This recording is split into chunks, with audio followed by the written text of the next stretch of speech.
Greetings and welcome to Parsing John. Today we're going to take a look at the very last bit of this section of text. Yes, this is not a test. Verse 26 through 28. So far the Latin text has been matching up with the Greek very well. I believe there were two minor errors in change in tense, which implied continuing action in the Latin when the Greek implied finished action or single event action. So let's go ahead and get started. He answered, well, that is, John answered to them, saying. And then in the Latin we have, John responded to them, saying. We've got aorist tense, perfect tense, or present tense, but perfect is definitely the one that makes more sense there. We've got a present participle there and a present participle there, indirect objects in both of those instances, so this is good so far. I baptize in water, among you all stood who you not know. And then in the Latin we have, I baptize in water. Middle, however, of you stood whom you all do not know. Okay, so as you take a look at this one, we've got ego and ego there. That's good. Present tense in water. So in Greek we have mesos, and in the Latin we have medius. So we've got roughly equivalent ideas there, even though that's not the same word. There's probably a different way that Latin could do it, but this still works with the word however. But in Greek, at no point do we see that. So that's an addition that the Latin made. Maybe Jerome, admittedly, him knowing more about Latin than I do, maybe there's some sense going on in here, the Greek, that implies this idea. I definitely don't see it, but I don't see that addition as being too big of a problem. Stood, third person singular, perfect. Stood, third person singular, perfect. Partitive, good. Who you do not know. And we've got in our Greek oidate, which is a really, really frustrating word. It's perfect in form, but it doesn't really have a present tense form, so it's used in the present tense way. So it could be either perfect or present, as we could treat it. In the Latin, we've got escitis, which is a present tense, and it's negative of no. So this matches up with oida being used as a present tense. So they match enough there in the Greek, just being frustrating. All right, let's move up. The one coming after me, of whom I am not worthy. And we'll stop right there. This section anyway.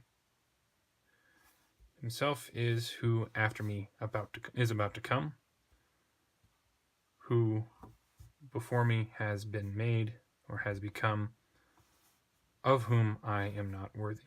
So, taking a look at this, after me, opiso mu and post me, those work together. Komenos, present participle, but here we've got the future active participle. This is the first periphrastic conjugation, which is weird. And these two definitely do not match. I think we've seen this at least once before, possibly twice, that I can't remember clearly. But this is an instance where they don't match, and I still don't know why. A present participle would be easy and work well to match the word right here. But the rest of it in this clause is so far so good. Of whom I am not worthy. Whom I am not worthy. And then we have before me has become. But looking at this, we have nothing. At least nothing before hina that says that. It's like our Latin text has a strange addition. Could be that this appears in some other versions of the text, so I'll grab my book and let's look it up. All right. John chapter 1. This is, what verse is this? 27. We've got the text in front of us. Amy axios and ho piso. So in this text, there's no clause like that, and there's no note on verse 27. So at least as far as resources available to me are concerned, there is no clause that says, at least in this part of the text, it says has become before me, who has become before me. So that's a strange addition in the Latin. We know from earlier on in the text that this is true, but it doesn't appear here. Okay, where are we? Hina. Let's move the text up again.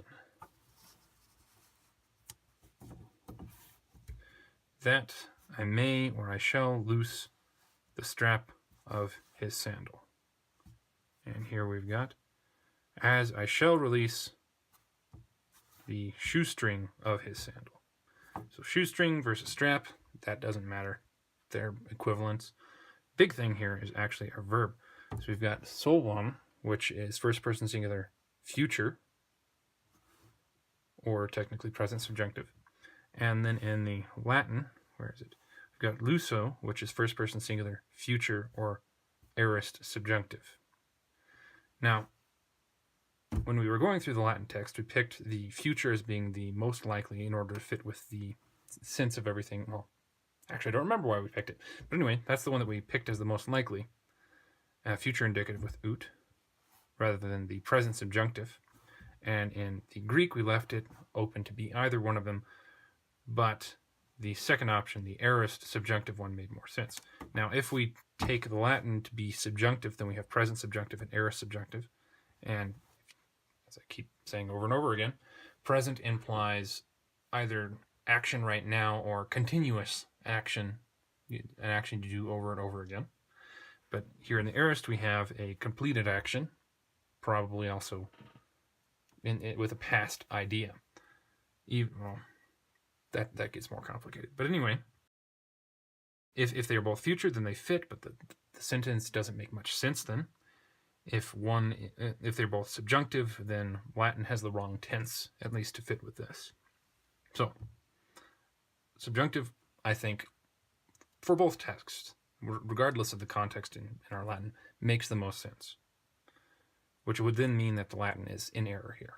Okay, let us move on. These things happened in Bethany, beyond the Jordan. These things happened in Bethany, across the Jordan. Cross, beyond, again, relatively similar ideas, so no issue there. Okay. Where John was while he was baptizing, as he was baptizing, after he was baptizing, when he was baptizing. Any of those different options for the participle right there. Where John was. All of those same options for the participle. Participle, we got the same tense between those two. Imperfect tense. This last clause is a perfect match. There we go. Taking a look at all of these together, the Latin has actually done a pretty good job. We've got that, again, that strange first paraphrastic conjugation use when just a present participle would work. We've got this uncertain word here versus that one. We have this clause which appears in Latin and doesn't in the Greek at all. So there are a couple minor issues. An addition which really repeats an idea that came before in the Greek and in the Latin, so it's unnecessary, but it doesn't change what's going on. So judging on all that, I think my made-up grade for this section of the text, Latin verse 19 through 28, it was on the whole pretty good, so I'm going to give it a solid A. Not an A+, but just an A. There we go. Dramatic voiceover. Thank you for joining me as we take a look at these sections. I hope you continue to stick with me. I believe the next part of the text we're going to go over is 29 to 34, so it's not as long as this one was. And I hope I'll actually be able to upload videos next week, unlike this week, which was crazy. Again, thank you very much for joining me. I hope you learned something, and I hope you enjoyed this. Have a good day.